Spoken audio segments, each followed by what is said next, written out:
What about God? Had Father Saunière forgotten his mission? It seemed he was a good priest, close to his flock, and his domain brings the marks of the Christian religion. The villa is called Bethania, the Tower Magdala, to the glory of Mary Magdalene.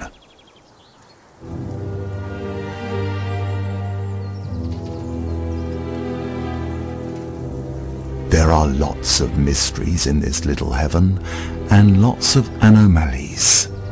First of all, where was the money coming from? Where on earth could Father Saunière have found 2 to 3 millions of euros at least?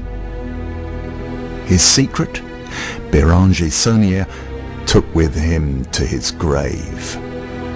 Ever since, those who love what is unusual and treasure seekers build every kind of assumptions, from the more rational to the craziest. Some see here a fraud. Father Saunière would have had many masses celebrated, ordered from him, thousands of masses, much more than he could have said. The Bishop of Carcassonne, my Lord Bishop of Beauséjour, accused him of illicit trading of masses. That's to say, the diocese, of course, asked him where the funds were coming from, which was only normal from an administrative point of view, and he had not been able to answer. It's true that he traded masses. At least the elements we have seem to demonstrate he did. The logs of masses, we have them, but in no way it could have covered his expenses. No one believed it, not even the bishop. Everybody knew it wasn't true. The diocese confirmed it wasn't true. So when people say he lived from trading masses illicitly, it's ridiculous. Ridiculous. The Bishop of Carcassonne was probably irritated by the fantastic constructions of Father Saunière. That's what I think. I can't see anything more there. Whatever the case, Saunière was condemned and another priest was named in his stead. He resigned but stayed in Rennes-le-Château. When Father Marty, who replaced him, came to the church, of course, it was empty. Those who were believers always preferred to go with Father Saunière and the little private chapel he had set up below the Bethany villa. Definitively, no. It is not the trading of masses that build the Father's fortune. All right. But then, where are the millions of euros coming from? Gifts? Loans? A treasure? He most probably found a treasure dating back to the Revolution, when Father Bigou had to leave the area. A small treasure, surely. Those discoveries are normal in a location where in the troubled times of the Revolution, nobles came to hide their riches, which, at the time, they were sure they would be able to come and recover a few months later. During the restoration works of his church, Saunière had the altar changed, a very old pillar dating from the 8th century when the Visigoths were occupying the region. A secret hiding place was discovered. My great-grandfather used to say that actually there were only relics there, a small box containing bones and pieces of paper. In the banisters of the pulpit, the father discovered a secret drawer. Someone had hidden their documents.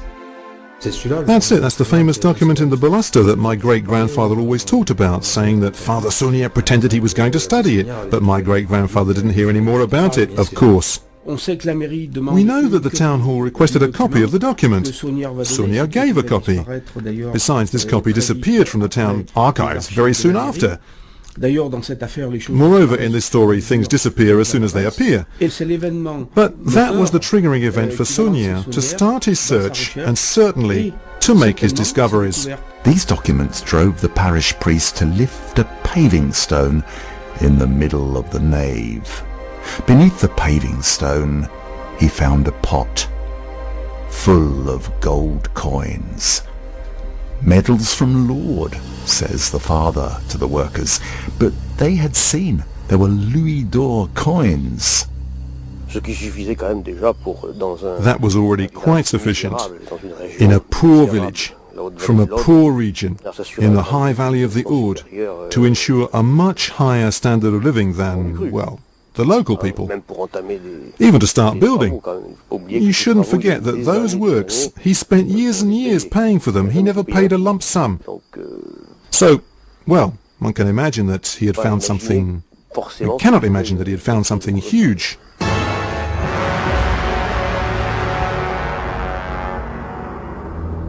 But the church would lead on the way to an important treasure.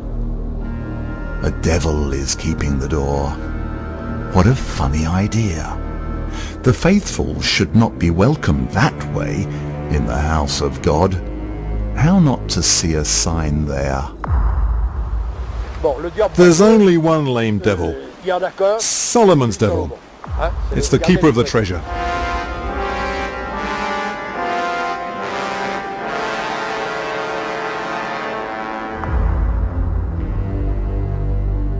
The devil bears the holy water basin and 4 angels crossing themselves, an evocation of Emperor Constantin, who, according to the legend, saw a cross in the sky, a sign that helped him defeat the pagans under the walls to Rome. By this sign you will vanquish him. This is a mistake, because the words of Constantin were, by this sign you will vanquish. Him is a word too many. But it does mean by this sign you will vanquish him. You're going to defeat him, the devil who keeps the treasure. A message signed B.S. like Béranger Saunière. So then, what is this purse that the Father placed at the feet of Christ?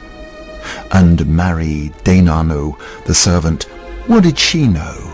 Because she knew, without the shadow of a doubt, the secret of her dear Béranger. Marie, who was his servant, was much listened to. She used to say that Father Saunière, with what he had found, could have supported the village for 100 years, and there would still be plenty of it. Furthermore, you walk over it without even knowing about it. Thus she let people think that Saunière had only spent a small portion of his findings, but without ever indicating where it was. Which was strange, because Saunière suffered sometime reversal of fortune. It is then a kind of make and break treasure, not an always reachable one.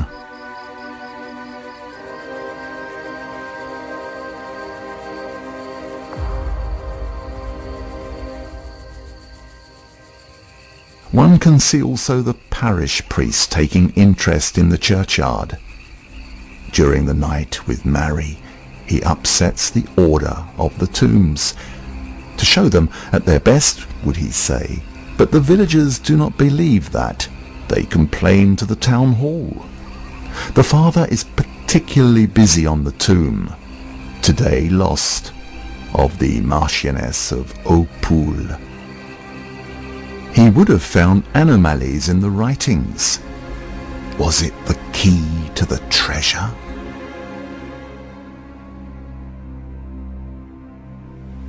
There are 4 T's. There's the T of Hautpoul that's disappeared, the T of Sept, 7 in French, which was moved, cat and in linked together, while requiescat is one single word, and in pace.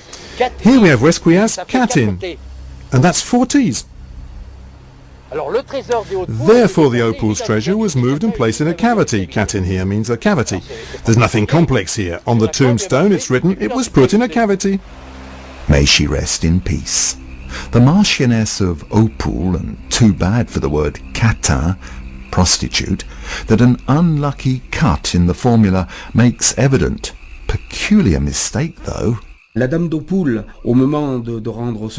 giving up her soul, the Lady of Hautpoul entrusted her confessor with certain pieces of information that enabled him, Father Bigot, to understand that he was the last to know of the enigma, of the fantastic secret. Bigot transposed it on the Lady of Walpole's tombstone. Don't we say silent as a grave, to keep a secret in the grave? Anyway, Bigot had no other choice. The revolution is on its way. Bigot just found time to escape to Spain, and he died there.